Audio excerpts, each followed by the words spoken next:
আজকের খুতবাটি কোরআনের একটি পুনরাবৃত্তি বিষয় সম্পর্কে কিছু কথা নিয়ে উৎসর্গকৃত এবং এমন কিছু বিষয় নিয়ে যা আমরা সবাই কোনো না কোনোভাবে চিন্তা করে থাকি।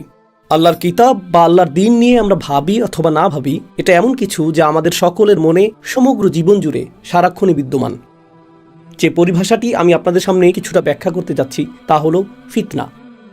এটি কোরআনে অনেকবার বিভিন্ন আঙ্গিকে ব্যবহৃত হয়েছে এবং আমরা একে অপরের সাথেও এটি ব্যবহার করি। এটি একটি বড় ফিতনা, সমাজের মধ্যে কি এক নতুন ফিতনা উদ্ভব হয়েছে বা তরুণরা অনেক ফিতনার সম্মুখীন হচ্ছে, ইত্যাদি ইত্যাদি ইত্যাদি। তো এই পরিভাষাটি মুসলিম সংস্কৃতির একটি অংশ হয়ে উঠেছে, আমরা এটি সারাক্ষণ ব্যবহার করি। এর অর্থ কি সে সম্পর্কে আমাদের একটি নির্দিষ্ট ধারণা রয়েছে।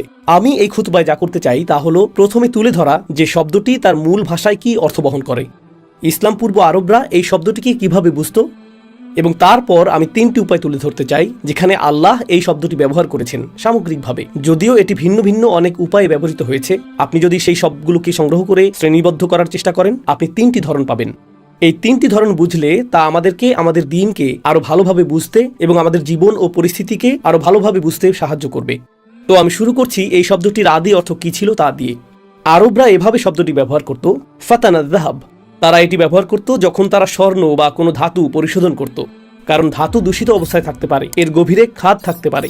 আর যখন আপনি স্বর্ণ গলিয়ে ফেলেন এবং চরম তাপের নিচে রাখেন তখন গভীরে প্রথিত থাকা সমস্ত দূষণগুলো গলে যেতে শুরু করে। অবশেষে স্বর্ণটি ফিতনা নামক প্রক্রিয়ার মধ্য দিয়ে যায়। আর এই কারণেই যে ব্যক্তি স্বর্ণ নিয়ে এই কাজটি করত তাকে বলা হতো ফাত্তান। তারা এই শব্দটি গাছের পুরো বাকল বা কাঠ বা অন্য কিছুর জন্যও ব্যবহার করত, যা তাদের কিছুটা গলাতে বা কিছুটা গরম করতে হতো যাতে এটিকে সোজা করা যায়। এই প্রক্রিয়াটিকেও ফিতনা প্রক্রিয়া বলা হতো। একইভাবে কাঠমিস্ত্রি বা খোদাইকারী যে কাঠকে পরিবর্তন করে এবং কেটে ফেলে এবং এটিকে সম্পূর্ণ নতুন কিছুতে পরিণত করে তাকে বলা হতো ফাইতান।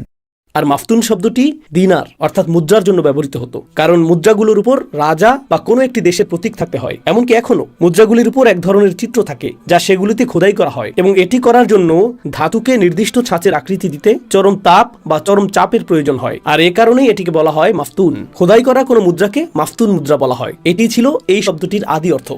এখান থেকেই ধারণাটি এসেছে। যেহেতু আরবরা তাদের ভাষায় খুবই সমৃদ্ধ, পরীক্ষা অর্থে তাদের অনেক শব্দ রয়েছে। উদাহরণস্বরূপ ইবতিলাহ, ইমতিহান বা ইখতিবার এবং অন্যান্য শব্দও পরীক্ষার জন্য ব্যবহৃত হয়। কিন্তু ফিতনা এমন পরীক্ষার জন্য ব্যবহৃত হয় যা আপনার অভ্যন্তরে গভীরে গিয়ে পুড়িয়ে ফেলে। অথবা ফিতনা হলো এমন একটি পরীক্ষা যা আপনাকে গভীরতম স্তর পর্যন্ত পরীক্ষা করে। এটি একটি গভীর পরীক্ষা, অত্যন্ত গুরুতর একটা পরীক্ষা, এমন পরীক্ষা যা এমনকি পুড়িয়ে দেয়। সেই পরীক্ষায় উত্তীর্ণ হওয়ার জন্য আপনাকে যন্ত্রণার মধ্য দিয়ে যেতে হয়। এই ধরনের পরীক্ষাকে বলা হয় ফিতনা। সুতরাং এটি কোনো ছোট বিষয় নয় যার মধ্য দিয়ে একজন মানুষ যায়, তাই না? আর অবশ্যই আমরা জানি, প্রত্যেক মুসলিম জানে, এই গোটা জীবনটাই একটা পরীক্ষা।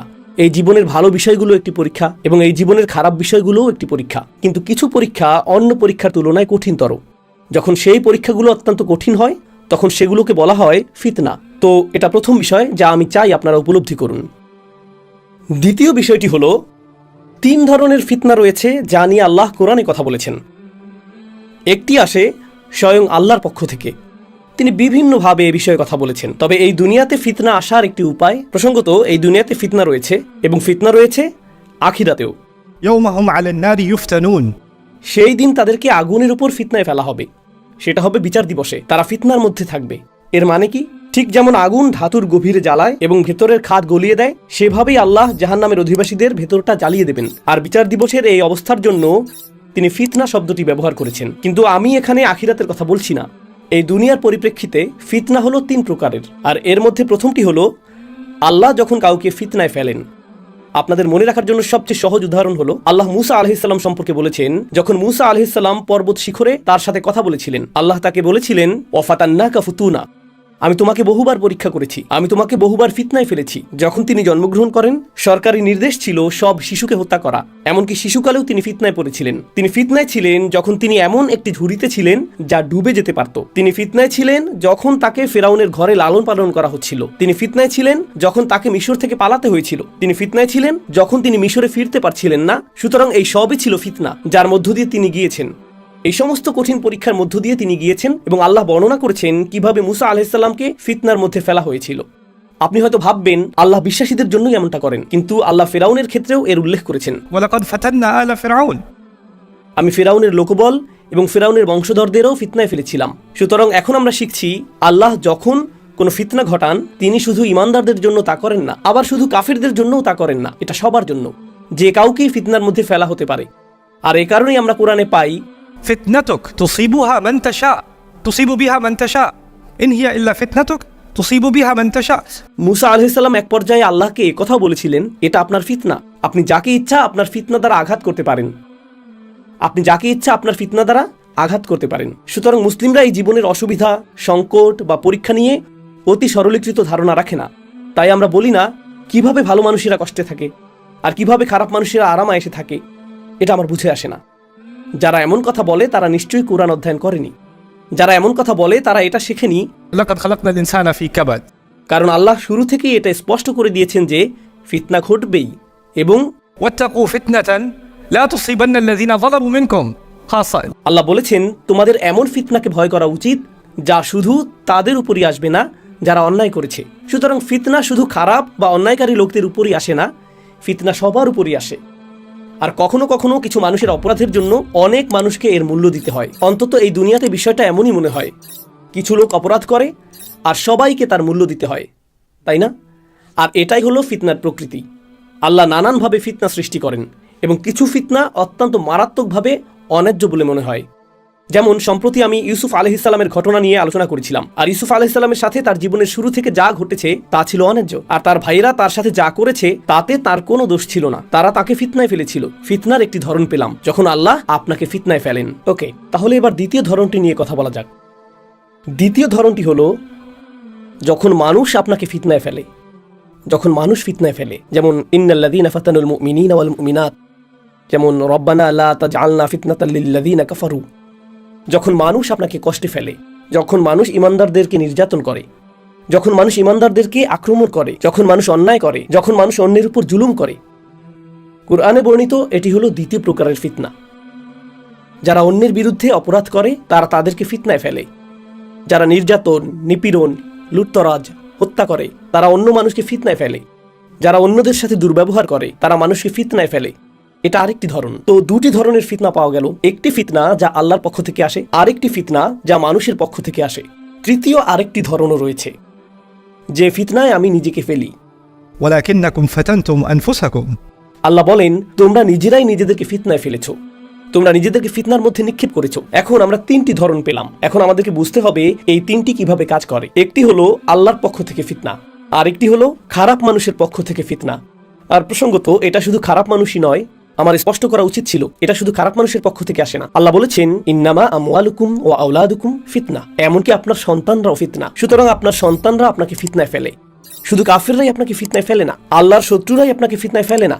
যে শিশুটিকে আপনি ভালোবাসেন, যে সন্তানদের আপনি ভালোবাসেন, যে মেয়ের বিয়ে দেয়া নিয়ে আপনি আন্দোলিত, আর কয়েক সপ্তাহের মধ্যেই তার বিয়ে, আল্লাহ সেটাকেও ফিতনা বলেছেন, তাই না? সুতরাং ফিতনা আসে আল্লাহর পক্ষ থেকে, ফিতনা আসে মানুষের পক্ষ থেকে, এবং ফিতনা আসে নিজের ভেতর থেকে।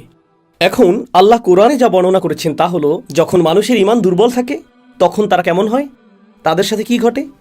যখন অন্য মানুষ তাদেরকে ফিতনায় ফেলে, মানুষ তাদেরকে ফিতনায় ফেলে, জাআলা ফিতনাতান নাসি কাআযাবিল্লাহ। এই ব্যক্তি মানুষের তৈরি ফিতনাকে এমন ভাবে নেয়, যখন মানুষ আপনার সাথে কোনো অন্যায় করে, মানুষ বাজে কিছু করে, তখন আপনি নিজের মাথায় সেটাকে এভাবে সাজিয়ে নেন, কেন আল্লাহ এমনটা হতে দিচ্ছেন? আল্লাহ নিশ্চয়ই আমাকে শাস্তি দিচ্ছেন। কেন আল্লাহ আমাকে শাস্তি দিচ্ছেন? আমি তো কিছু করিনি। এভাবে আপনি মানুষের তৈরি করা ফিতনাকে আল্লাহর আযাবের সাথে গুলিয়ে ফেলেন। এই খুতবার বাকি অর্ধাংশে আমার উদ্দেশ্য হলো এটা সঠিকভাবে বোঝার চেষ্টা করা। আল্লাহ এই পরিভাষাটি সম্পর্কে আমাদের কি জানাতে চান, এবং আমরা যে পরীক্ষা ও প্রতিকূলতার মধ্য দিয়ে যাই তার কথা চিন্তা করে কিভাবে আমাদের জীবনকে অতিবাহিত করা উচিত। অবশ্যই এখানে উপস্থিত সকলেই জানেন আল্লাহর ইচ্ছা ছাড়া কোনো কিছুই ঘটে না। আমি আপনাদেরকে সাধারণ একটা উদাহরণ দিচ্ছি। যেমন জুমা শেষে আপনি বের হওয়ার সময় কেউ বাইরে থেকে একটি পাথর তুলে আপনার মাথায় ছুঁড়ে মারলো, এটা আপনার মাথায় জোরে আঘাত করলো, আপনি ঘুরে তাকালেন, আপনি তার উপর রাগান্বিত। সে বলল না না না, এটা আল্লাহর পক্ষ থেকে একটা ফিতনা, কেননা আল্লাহর ইচ্ছা ছাড়া কোনো কিছুই ঘটে না। মা আসাবা মিন মুসিবাতিন ইল্লা বিইذنিল্লাহ। কোনো বিপদ আসে না, কোনো অসুবিধা কাউকে স্পর্শ করতে পারে না যতক্ষণ না আল্লাহ চান তা ঘটুক। অতএব ভাই, আমি জানি আমি পাথরটা তুলেছি এবং আপনার দিকে ছুঁড়ে মেরেছি, আর আমি আমার নিজের নিশানা দেখে মুগ্ধ। আঘাতটি ছিল বেশ নিখুঁত, কিন্তু ব্যাপারটা হলো এটা নিয়ে আমার সাথে আপনার কথা বলা উচিত না, এটা নিয়ে সৃষ্টিকর্তার সাথে আপনার কথা বলা উচিত, এটা নিয়ে আল্লাহর সাথে আপনার কথা বলা উচিত। দেখুন, এটা হলো বুদ্ধিমত্তার ব্যাপার। এই সমস্যাটি বুঝতে সাহায্য করার জন্য আমি আরেকটি উদাহরণ দিচ্ছি। আপনারা জানেন পোকামাকড়ের মস্তিষ্ক খুবই ছোট, তাই না? আপনি যদি একটি পোকাকে বিরক্ত করেন এবং একটি কাঠি দিয়ে সেটিকে খোঁচা দিতে থাকেন, তখন এটি ওই কাঠির সাথেই লড়াই করতে শুরু করে। এটি কাঠিটিকে আক্রমণ করতে থাকে, কারণ পোকাটির কাছে সমস্যার উৎস হলো সেই কাঠি, তাই এটি সেটাকে আক্রমণ করে। কিন্তু আপনি যদি সামান্য বড় মস্তিষ্কের কোনো প্রাণী নেন, যেমন কুকুর বা সাপ, আর একটি লাঠি নিয়ে আপনি যদি সাপটিকে বিরক্ত করেন, এটা তখন লাঠিকে আক্রমণ করবে না। সে তখন দেখতে পায় যে লাঠির পেছনে অন্য কেউ আছে, এটা আপনাকে কামড় দেবে। কুকুরটি লাঠিটিকে কামড়াতে যাবে না, কুকুরটি আপনাকে কামড় দেবে, কারণ এর মস্তিষ্ক অপেক্ষাকৃত বড়। আচ্ছা, ফিতনা হলো এই লাঠিটা, কিন্তু আসল ফাতিন যে আমাকে এই পরিস্থিতিতে ফেলেছে সে হলো লাঠি ধরে থাকা ওই ব্যক্তিটি। আর আমাদের মস্তিষ্ক কুকুর এবং সাপের চেয়েও বড়। তো লোকটি যুক্তি দিচ্ছে, আমি তোমার দিকে পাথর ছুঁড়েছি, তুমি আমাকে দেখছো, কিন্তু আমি তো কেবল একটা লাঠি, আমার পেছনে তো আছে আল্লাহরই শক্তি, এটা আল্লাহ করেছেন, আমি না, তাই আল্লাহকে দোষ দাও। ধারণাটি এরকম। তাই যেহেতু সব কিছু আল্লাহর ইচ্ছাতেই হয়, আমাদের সাথে ঘটে যাওয়া সকল খারাপির জন্য আল্লাহকে দোষারোপ করা উচিত। এখন এই সমস্যাটি বোঝার জন্য প্রথমে আমি নিশ্চিত করতে চাই আপনারা সমস্যাটি বুঝতে পেরেছেন। এখন আমরা এর সমাধানটা কিভাবে বুঝতে পারি? আল্লাহ যা করেছেন তা হলো এই দুটি বিষয়কে পৃথক করেছেন। আল্লাহ কোনো কিছু ঘটতে দেওয়াটা আর আল্লাহর কোনো কিছু ঘটানোর আকাঙ্ক্ষা করা একই বিষয় নয়। আল্লাহ এই পৃথিবীতে এমন অনেক জিনিস ঘটতে দেন যা আল্লাহকে রাগান্বিত করে তোলে। প্রকৃতপক্ষে আল্লাহ কোরআনে রাগ প্রকাশ করেছেন, যদি সব কিছু ঠিক সেভাবেই ঘটত যেভাবে আল্লাহ চান বা যেভাবে আল্লাহ ইচ্ছা করেন, সব কিছু যদি আল্লাহর সন্তুষ্টি অনুযায়ী ঘটত, তাহলে কোনো কিছু নিয়েই আল্লাহর কখনোই অসন্তুষ্ট হওয়ার কথা ছিল না, কারণ তিনিই তো এই সব কিছু করেছেন। কিন্তু আল্লাহ বলেছেন গদিবাল্লাহু আলাইহিম, আল্লাহ তাদের উপর রাগান্বিত হয়েছেন। তাফসীরকারগণ এর কি ব্যাখ্যা দিয়েছেন? এখানে পার্থক্য রয়েছে। আল্লাহর রিদা অর্থাৎ আল্লাহর সন্তুষ্টি, আল্লাহর নিজের ইচ্ছায় কিছু করা বা নিজের আকাঙ্ক্ষা থেকে কিছু করা, বনাম তার শুধু এটিকে ঘটতে দেয়া। তিনি তার নিজের প্রজ্ঞা থেকে সিদ্ধান্ত নিয়েছেন, তিনি নির্দিষ্ট কিছু বিষয়কে ঘটতে দিবেন, যদিও তিনি নিজে সেই বিষয়গুলো নিয়ে সন্তুষ্ট নন। তিনি মানুষকে সেই স্বাধীনতা দিয়েছেন এমন সব কাজ করার জন্য যা তাকে অসন্তুষ্ট করে। তিনি তাদেরকে সেই স্বাধীনতা দিয়েছেন। আর প্রথমবার আল্লাহ যখন এটা করলেন, যখন তিনি মানবজাতিকে সৃষ্টি করলেন, তখন ফেরেশতারাও বিভ্রান্ত হয়ে পড়েছিল, কেননা আপনি মানুষকে এমন সব কাজ করার সামর্থ্য দিচ্ছেন যা আপনি নিজে পছন্দ করেন না। ইয়া আল্লাহ, আপনি এই কাজগুলো পছন্দ করেন না, কিন্তু আপনি তাদেরকে এই কাজগুলো করতে দিচ্ছেন। কিভাবে আপনি তাদেরকে এগুলো করতে দিলেন? أتجعل فيها من يفسد فيها ويسفك الدماء তারা এটা বুঝতে পারেনি। আর আল্লাহ বলেছেন, এই মানবজাতিকে আরো অনেক জটিল ও শক্তিশালী উদ্দেশ্যে সৃষ্টি করা হয়েছে, যা এমনকি ফেরেশতারাও তখন পর্যন্ত বোঝার জন্য প্রস্তুত ছিল না। ইন্নী আলামু মা লা তা'লামুন, আমি এমন কিছু জানি যা তোমরা জানো না। তিনি ফেরেশতাদের এই কথা বলেছিলেন। এখন আল্লাহ তাকে অসন্তুষ্ট করার স্বাধীনতা আমাকে দিয়েছেন। অন্য কারোর কথা ভুলে যান। আমি এখানে ফেরাউন বা শয়তানকে নিয়ে বলছি না, আমি আমার নিজের ব্যাপারে বলছি। আর আমাদের প্রত্যেকেরই নিজেকে নিয়ে ভাবা উচিত। আল্লাহ আমাকে তার অবাধ্য হওয়ার ক্ষমতা দিয়েছেন। আল্লাহ আমাকে স্বাধীনতা দিয়েছেন তাকে অসন্তুষ্ট করার, স্বাধীনতা দিয়েছেন তাকে রাগান্বিত করার, স্বাধীনতা দিয়েছেন গীবত করার, স্বাধীনতা দিয়েছেন অপবাদ দেওয়ার, স্বাধীনতা দিয়েছেন হারাম খাওয়ার, স্বাধীনতা দিয়েছেন অন্যকে আক্রমণ করার। তিনি আমাকে সেই স্বাধীনতা দিয়েছেন, তিনি আমাকে সেটা করার সামর্থ্য দিয়েছেন। সুতরাং আমি অভিযোগ করার আগে যে কিভাবে সে পার পেয়ে গেল, কিভাবে ও পার পেয়ে গেল, কিভাবে এই জালিম পার পেয়ে গেল, এই কথা বলার আগে আমার নিজেকে জিজ্ঞেস করতে হবে কিভাবে আমি পার পেয়ে যাই, কিভাবে আমি পার পেয়ে যাই। এই কিছুদিন আগেই বিশ্বে যা ঘটছে এই বিষয়ে একজনের সাথে আমার কথা হয়েছিল। আর আমরা সবাই জানি গাজায় কি ঘটছে। আল্লাহ গাজার মুসলিমদের সাহায্য করুন এবং শহীদদেরকে জান্নাত নসিব করুন, আর তাদের পরিবারগুলোতে সবর দান করুন, এবং আমাদেরকে সেই ধরনের তাওয়াক্কুল ও ঈমানের এক বিন্দু হলেও দান করুন যা এই মানুষগুলো প্রদর্শন করেছে, এবং তাদেরকে বিজয় দান করুন। তো একজন এসে জিজ্ঞেস করলো, আল্লাহ কিভাবে এটা ঘটতে দিচ্ছেন? আল্লাহ কেন এটা থামিয়ে দিচ্ছেন না? কারণ এটা আল্লাহর পক্ষ থেকে ফিতনা। কেন আল্লাহ এটা থামিয়ে দিচ্ছেন না? তাহলে বিষয়টা দাঁড়াচ্ছে, চলুন এটা নিয়ে যুক্তিসঙ্গতভাবে ভাবা যাক। আপনি যদি চান আল্লাহ এটা থামিয়ে দিন, যদি চান আল্লাহ হস্তক্ষেপ করুন, তাহলে আপনি আর আমি যখন অবাধ্য হই, আল্লাহর কি হস্তক্ষেপ করা উচিত না? আপনি ঠিক কোথায় সীমা টানবেন? না, যদি তারা মানুষ হত্যা করে তবে আল্লাহর থামানো উচিত, কিন্তু তারা চুরি করলে সেটা তেমন খারাপ না, তখন আল্লাহর হস্তক্ষেপ না করলেও চলবে। অথবা আপনি যদি মিথ্যা বলেন, তখন না না না আমার জিহ্বাকে সত্য বলতে বাধ্য করা যাবে না, না না অতটা নিয়ন্ত্রণ না, কিন্তু নির্দিষ্ট সীমার পর আল্লাহর বিষয়গুলো থামিয়ে দেওয়া উচিত। আল্লাহ মানুষকে এই পৃথিবীতে পাঠিয়েছেন এবং তিনি তাদেরকে একে অপরের জন্য ফিতনায় পরিণত হওয়ার অনুমতি দিয়েছেন। আল্লাহ তাদের একে অপরের জন্য ফিতনা হতে দিয়েছেন। আর আমরা যখন একে অপরকে ফিতনায় ফেলি, মানুষ যখন একে অপরকে ফিতনায় ফেলে, আর তারপর আমরা বলি না না না এটা আল্লাহর দোষ, আল্লাহ এমনটা করেছেন, কোনো মানুষ নয়, এটাই হলো আপনি যখন নিজেকে নিজে ফিতনায় ফেলেন। এটি তৃতীয় ধরন। এটা আল্লাহর পক্ষ থেকে, শুধু এই অর্থে যে আল্লাহ আপনাকে পরীক্ষিত হতে দিয়েছেন। আল্লাহ একটি পরিস্থিতি তৈরি করেন এবং আপনাকে পরীক্ষার সম্মুখীন হতে দেন, এটা দেখতে যে আপনি কেমন প্রতিক্রিয়া দেখাবেন, আমি কেমন প্রতিক্রিয়া দেখাবো, ব্যাস এইটুকুই। আপনারা জানেন, ইসলাম ছাড়া ভিন্ন ধর্মী আরও মানুষ আছে, তারাও কিন্তু স্রষ্টায় বিশ্বাস করে। কিছু মানুষ এক নিপীড়ক স্রষ্টায় বিশ্বাস করে, যে মানুষকে যন্ত্রণা দিয়ে মজা পায়, যে এই খেলা উপভোগ করে। যেমন পুরনো দিনের রাজারা তাদের বিনোদনের জন্য যা করত, তারা একটি স্টেডিয়ামে যেত, সেখানে একজন বন্দীকে বের করে আনতো আর একটা সিংহ বের করে আনতো, আর মানুষটিকে সিংহটির ছিঁড়ে খেতে দেখাটা তারা উপভোগ করত নিজেদের বিনোদনের জন্য। তাই মানুষের এই অসুস্থ ধারণা তৈরি হলো যে রাজারা তাদের প্রজাদের কষ্ট দেওয়াটা উপভোগ করে। কিছু লোক এমন দর্শনও তৈরি করেছে যে আচ্ছা, একজন স্রষ্টা আছেন, তিনি এই মহাবিশ্ব সৃষ্টি করেছেন, কিন্তু তিনি এটা দেখে উপভোগ করেন যে আমরা একে অপরকে পুড়িয়ে দিচ্ছি, আমরা একে অপরকে হত্যা করছি। তাদের দৃষ্টিতে এই হলো স্রষ্টার স্বরূপ। এই ধরনের ধারণাকেই বলা যায় মানুষের নিজেকে নিজে ফিতনায় ফেলা। جعل فتنة الناس كعذاب الله। এটাই সেই বিষয়। আল্লাহ আযযা ওয়া জাল্লা নিজেও এর বর্ণনা দিয়েছেন। আল্লাহ যখন আমাকেও আপনাকে ফিতনাতে ফেলেন, এর একটি উদ্দেশ্য রয়েছে। আসুন উপসংহারে আসি। আল্লাহ যে আমাকে ফিতনাতে ফেলেছেন, এটা বোঝার সঠিক পদ্ধতি কি? যদি কেউ আমার টাকা চুরি করে, তবে সেই ব্যক্তি আমাকে ফিতনাতে ফেলেছে, কিন্তু আল্লাহ এটা হতে দিয়েছেন, আল্লাহ এটা ঘটার অনুমতি দিয়েছেন। সুতরাং চূড়ান্ত প্রশ্নটি হলো, কেন আল্লাহ এটি ঘটার অনুমতি দিলেন? দুটি কারণ। আল্লাহ সেই চোরকে পরীক্ষা করেছেন এবং আল্লাহ আমাকেও পরীক্ষা করেছেন। আর সেই লোকটি ইতিমধ্যেই ব্যর্থ, কারণ সে চুরি করেছে। এখন যে অংশটি বাকি তা হলো আমি কি করতে যাচ্ছি, আমি এই পরীক্ষায় পাশ করব নাকি করব না। কারণ এখানে দুটি ভিন্ন পরীক্ষা চলছে। জালিম তার নিজের পরীক্ষা দিচ্ছে, মজলুম তার নিজের পরীক্ষা দিচ্ছে। তাদের দুজনকেই পরীক্ষা করা হচ্ছে। জালিম ইতিমধ্যেই ব্যর্থ হয়েছে, কারণ সে আল্লাহর ইচ্ছার বিরুদ্ধে কাজ করেছে। কিন্তু যার উপর অন্যায় করা হয়েছে, এখন তাকে সিদ্ধান্ত নিতে হবে যে সে কিভাবে প্রতিক্রিয়া দেখাবে। সে কি আল্লাহর ইচ্ছা অনুযায়ী প্রতিক্রিয়া দেখাবে নাকি আল্লাহর ইচ্ছার বিরুদ্ধে প্রতিক্রিয়া দেখাবে? সে কি বলবে এটা থেকে আমি কি শিখতে পারি, যুক্তিসঙ্গতভাবে আমি কিভাবে এর জবাব দিব, যার অনুমতি আল্লাহ আমাকে দিয়েছেন? এটা কি স্বয়ং আল্লাহর সাথে আমার সম্পর্ককে প্রভাবিত করবে নাকি করবে না? আর মানুষের মধ্যে এই সমস্যা তৈরি হয় যে তারা তাদের সংকটকালের জন্য আল্লাহকে দোষারোপ করতে চায়। আমি আপনাদের বলছি, আল্লাহ এটাকে আমাদের ফিতরার মধ্যে ফেলে দিয়েছেন। তিনি মানুষের প্রকৃতিতে এটা দিয়েছেন। এটা বোঝার জন্য আপনাকে মুসলিমও হতে হবে না। আল্লাহ আমাদের প্রকৃতির মধ্যে এই বোধশক্তি দিয়েছেন যে আসলে মানুষই একে অপরকে সংকটে ফেলে। আপনি যদি এখন আপনার গাড়ি চালাতেন আর কেউ আপনাকে পেছন থেকে ধাক্কা দিত, আল্লাহ আপনাকে রক্ষা করুন, কিন্তু এমনটা ঘটলে কেউ পেছন থেকে ধাক্কা দিলে সাথে সাথে আপনি বলেন না, يا الله ما هذه الفتنة। আপনি পেছনে তাকিয়ে বলেন, এই যে ভাই, দেখে চলুন, ফোনে কথা বলছেন কেন? সাথে সাথেই যেই ব্যক্তি ধাক্কা দিয়েছে তাকে আপনি দোষ দেন, আপনি আল্লাহকে দোষ দেন না।